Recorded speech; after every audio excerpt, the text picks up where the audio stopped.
Olá, está começando mais um WTN Saúde. O tema hoje é sobre a doença renal e sua prevenção. Nosso convidado é o Dr. Edson Souza, que é responsável pelo serviço de transplante renal da UERJ. Tudo bem, doutor? Tudo bem, prazer em estar aqui. Prazer é meu. Quais são as doenças que principalmente atingem o rim? Várias doenças atingem os rins. Vamos falar só nas principais. A hipertensão arterial e o diabetes nos adultos e as infecções urinárias e as doenças congênitas nas crianças. E nós precisamos prevenir esse tipo de doença.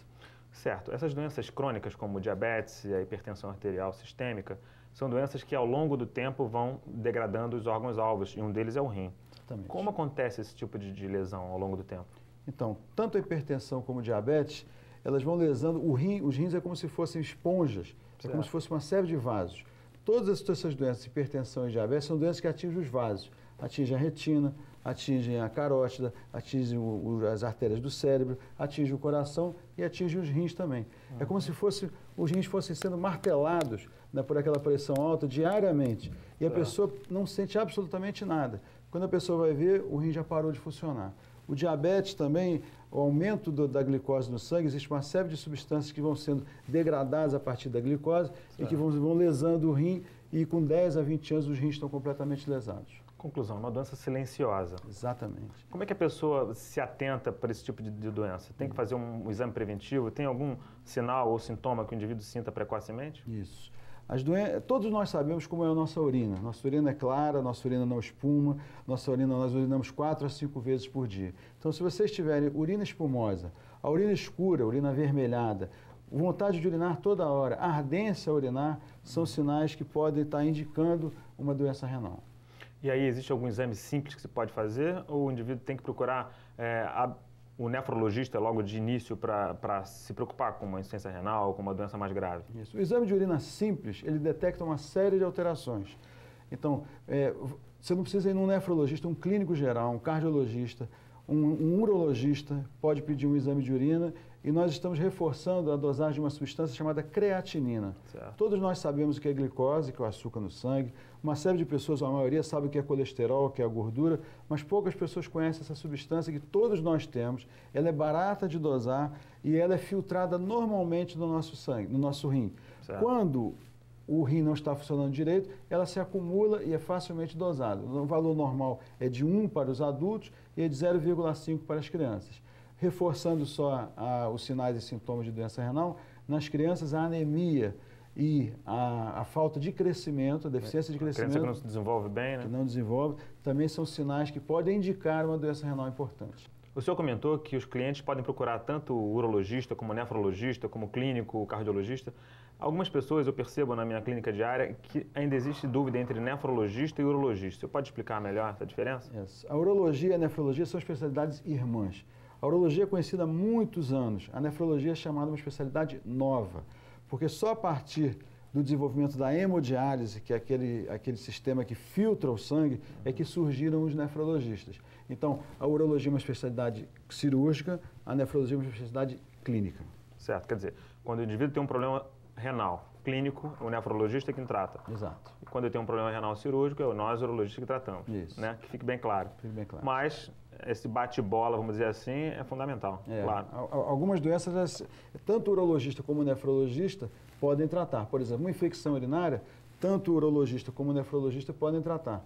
Um cálculo renal, todos os dois podem fazer a prevenção do cálculo renal, mas só o urologista é que tira o cálculo. Certo. O senhor acabou de falar sobre a hemodiálise, que é um método relativamente novo, cerca de 40 anos. 40, 45 anos. Certo. Qual o indivíduo que acaba tendo que fazer diálise? Isso. É uma excelente pergunta. A creatinina, ela mede progressivamente se o rim está parando de funcionar. Os rins, eles têm uma reserva fantástica. Até 20% da função renal, nós não precisamos ir para a hemodiálise ou até o transplante renal, que vai ser um assunto que tocaremos a seguir. Certo. Quando o rim está funcionando apenas a 20% da sua capacidade, o organismo começa a ter uma série de deficiências. A pessoa começa a inchar, a pessoa começa a ter uma anemia muito grave, ter um gosto ruim na boca, começa a vomitar e precisa ir para a hemodiálise, que é um processo que filtra o sangue do organismo. A pessoa precisa fazer isso 3 vezes por semana durante a vida inteira. Uhum. Quer dizer, a hemodiálise é uma das maneiras de se fazer a diálise, né? De filtrar ou seja, tirar a degradação do metabolismo do sangue. Isso. Na verdade, que é o trabalho que o rim faz. Exatamente, tirar as toxinas do rim. Existe também a diálise peritoneal. Isso. Qual é a diferença básica entre os dois? A hemodiálise é um processo que utiliza uma membrana artificial para filtrar o sangue do indivíduo que o rim não tá conseguindo realizar. A diálise peritoneal utiliza a membrana peritoneal, que é uma membrana que fica na frente dos intestinos, e é colocado um líquido dentro do abdômen do indivíduo, fica lá por volta de 4 a 6 horas, depois esse líquido é drenado. Então, tudo é diálise. A hemodiálise e diálise peritoneal são processos de filtragem do sangue quando os rins param de funcionar. Basicamente, quando é que você indica uma hemodiálise ou uma diálise peritoneal? Para qual diferença? De qual paciente? Isso. Existem 2 tipos importantes de insuficiência renal. Uma é chamada insuficiência renal aguda. É um indivíduo que tem a função renal normal e subitamente ele sofre um acidente, sofre uma infecção grave, ou tem uma obstrução dos 2 rins, o rim para de funcionar em algumas horas ou dias. Certo. Então a creatinina, que é normal de 1, em 2 a 3, 4 dias ela sobe, fica na faixa de 5, 6, e só a hemodiálise ou a diálise peritoneal pode salvar um indivíduo. A diálise peritoneal, a hemodiálise ou a diálise peritoneal são usadas também cronicamente, na insuficiência renal que vai progressivamente fechando a função do rim, parando a função do rim. Quando a creatina está em 5, 6, ou na hemodiálise, tem que fazer uma cirurgia chamada fístula arteriovenosa no braço, para a pessoa poder pulsionar essa veia para ir para a máquina, ou a diálise peritoneal, que tem que ser colocado um catéter dentro do abdômen para se fazer essa troca durante a vida inteira. Quer dizer, na verdade, o paciente também ajuda a escolher qual método ele quer passar. Isso. Quando o rim está funcionando só 20%, o médico tem a obrigação de dizer para ele que, infelizmente, seus rins estão parando de funcionar e ele escolhe. Ou ele quer ir para um hospital, fazer 3 vezes por semana a hemodiálise, ou ele pode fazer uma diálise em casa, mas ele mesmo tem que fazer essas trocas desse líquido no abdômen. Então é uma questão de escolha e decisão do próprio paciente. Exatamente. Quer dizer, o caminho de todos os pacientes com insuficiência renal que estão fazendo diálise é o transplante renal. Quer dizer, o transplante renal veio agregar um tratamento definitivo. Exatamente. Entre aspas, é claro. Quando o indivíduo é indicado o transplante? Todo indivíduo que está na máquina ou que está fazendo diálise peritoneal está na fila automaticamente? Não, ele também é uma questão de desejo, né? Nós sabemos hoje que o transplante tem uma série de complicações. Tem que tomar um monte de remédios chamados imunossupressores, que dão uma série de complicações. Ele tem que saber que o transplante não é a cura, é apenas mais um tratamento para a sua doença. Certo. Então, é colocado para ele, se ele tem algum doador na família. Se ele não tiver, ele vai se inscrever para receber um rim de cadáver, que são aquelas pessoas em morte encefálica, e vai esperar numa fila que hoje em dia, infelizmente, são 3.000 pessoas na fila. É uma fila única nacional, né? Essa é estadual. Certo. Né? Mas os rins são de pessoas que estão em morte encefálica. Isso é feito de uma maneira, vamos dizer assim, correta. Ninguém, por nenhum motivo... Fura fila. Ninguém não tem fura-fila. Nem por motivo econômico, social, só aquelas pessoas que estão em urgência, que não têm condição de fazer ou a hemodiálise ou a diálise peritoneal. Ela é avaliada por uma comissão, essa pessoa, e ela tem uma prioridade na fila. Fora isso, ela vai ter que esperar o rim mais compatível para receber. Doutor, embora o transplante seja realmente a melhor opção para tratar a insuficiência renal, o melhor seria a prevenção. Claro. Qual o conselho que o senhor pode dar para os indivíduos protegerem seu rim? Ótima pergunta.